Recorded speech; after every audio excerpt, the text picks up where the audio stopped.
Hi everyone, today's video is inspired by a couple of videos that Robin at 8-Bit Show and Tell has published about his experience with a Commodore 64 version of the game Livingstone, I presume.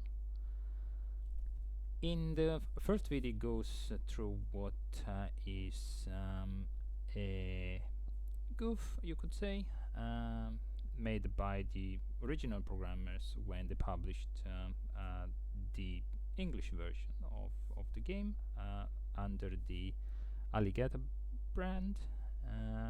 This was late 80s, and yeah, the long story short is that while commenting some code, the coder, rather than commenting just 2 bytes of a branch instruction, commented 3 bytes, and that caused havoc in the initialization process of the game, which then makes the game crash at a later stage after crossing a bridge in stage 3 or something along those lines. Robin has got memories of this from back in the day when he used to play the game, and it goes on to proving that that section of the code is the culprit, the one where the author has disabled a branch instruction, and also cracks the tape, so extracts the executable from the tape and rebuilds the game with a patch to fix the initial issue. Now, this is a perfectly sensible way to do things, but I thought I'd do it a little bit differently, and I'll warn you, this is controversial, but I'm not publishing the result of my exercise. This is really an exercise in handling tab files in a kind of complex way, because yeah, I essentially have the ability to change tab files directly, and making sure to preserve the structural integrity of those files, which means all the check bytes get updated as well, and that sort of thing. Now, the loader that was used for the original tape version of Livingstone, I presume, is Novaload. Novaload is a bit tricky because it splits the data in subblocks of 256 bytes. So this, and each block is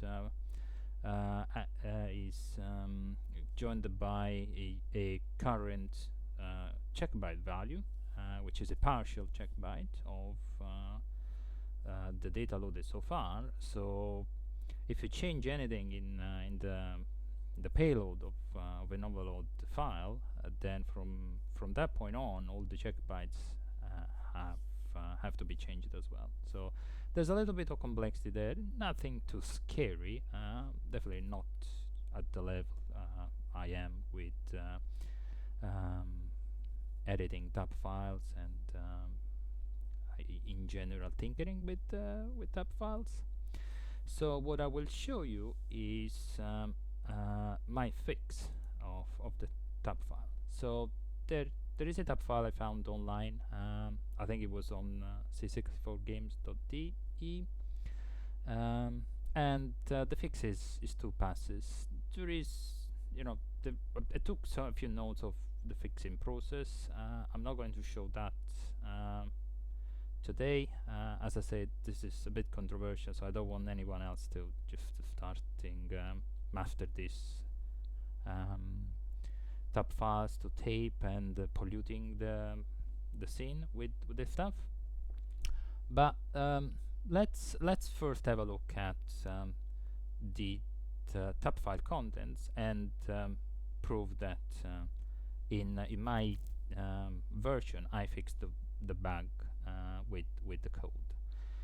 So one of the things we can do is to use tab clean front end for this purpose, and then go to the PRG files and stay next view for the time being, because it's a large file, so it's easier to just do it this way.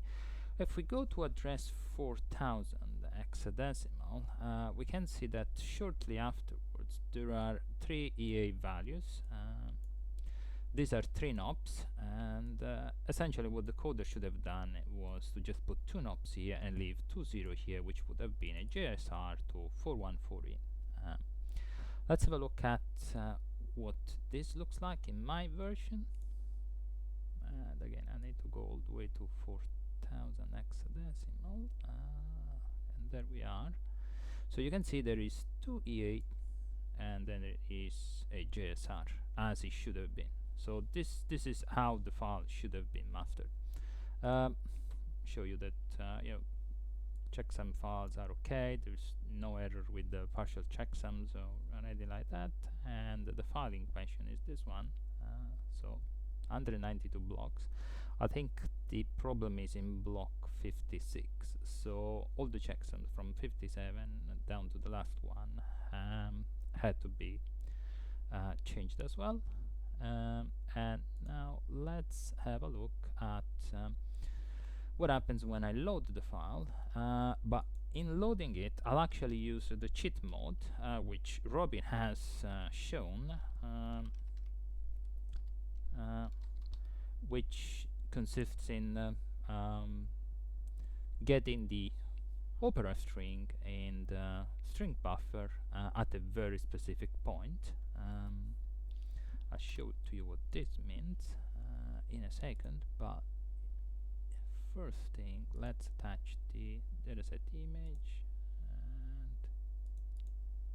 and pass2 is the one I want to. And now controls start. Right, so if I'm remembering this correctly, the string opera should appear at 0204. Yeah. So this means that when the game starts, it will enable the cheat mode, and we'll comment on that. This is all stuff that I've found out in Robin's video, so credit to him. Let's accelerate this a little bit by going into warp mode. As you can see, it's still the original loader, Novaload. There is a code there.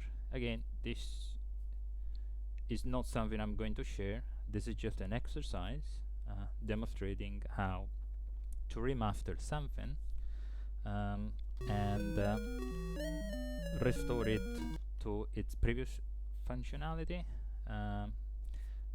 Don't want the music to trouble us too much, but yeah, I'm not going to play the game. I just want to show that indeed the change I made at 4013, yeah, is this JSR. So it's here, just 2 knobs in this version.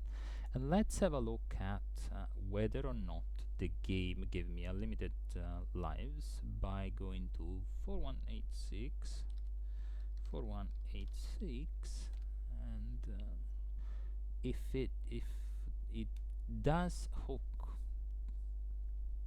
if it does enable the patch, the cheat mode, then this value should have been changed to 2C, which is a bit instruction.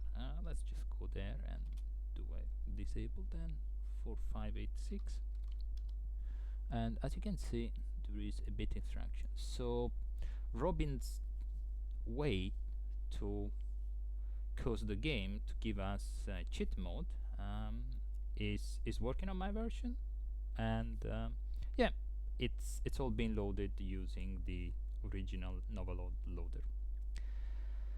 That's about it for this one. I hope you enjoyed the video, and see you in the next one.